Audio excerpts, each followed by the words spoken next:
पूरा करना जरूरी है। उनसे पूछो कि जिंदगी पूरा नहीं होने के दिन अलिफ अलिफ कैसा होता है? सीधा और छोटा होता है। ये सब याद आ जाता है कि बहुत ज्यादा रोती है। ये क्या है? शक्ल।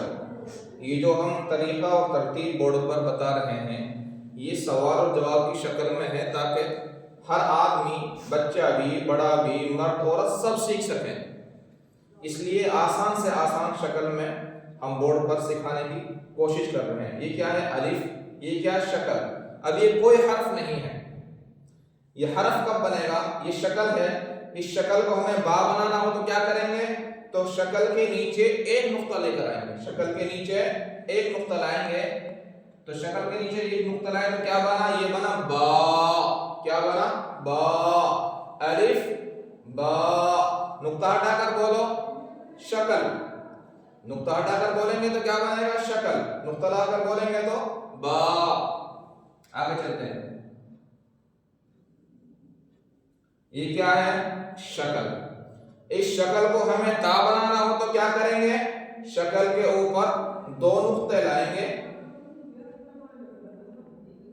ये लाए तो क्या बना? ता। नुक्ता हटाकर बोलेंगे तो शक्ल, और ऊपर दो नुक्ते लगाकर बोलेंगे तो ता। अच्छा, सवाल ये है ताकि कितने नुक्ते आते हैं? दो। कहां आते हैं? शक्ल के ऊपर। इसी तरह बाकी कितने नुक्ते आते हैं? एक। कहां आता है? शक्ल के नीचे। ये क्या है? शक्ल। इस शक्ल को हमें सा बनाना हो तो क्या करेंगे? शक्ल के ऊपर तीन नुक्ते लाएंगे। क्या बना? सा। क्या बना? सा। अच्छा, एक बात याद रखें, सा कहां से निकलती है? जबान का नोक, जबान की नोक और सना उलिया का किनारा। ये मखरज है, लेकिन आम आदमी नहीं समझ सकता। हम ऐसे अल्फाज इस्तेमाल नहीं करेंगे। सिर्फ ये बताएंगे इशारा करके कि जबान की नोक को दांतों के किनारों में लगाएंगे तो सा अदा होगा। सा सा सा। आसान से आसान करके। अच्छा, इस शक्ल से तीन हरफ बने, बा, ता, सा।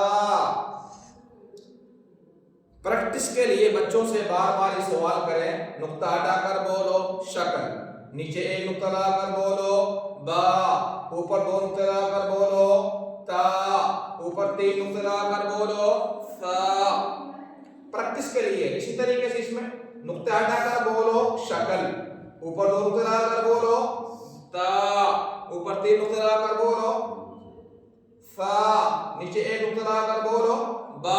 इसी तरीके से इसमें सवाल जवाब कीजिए आप।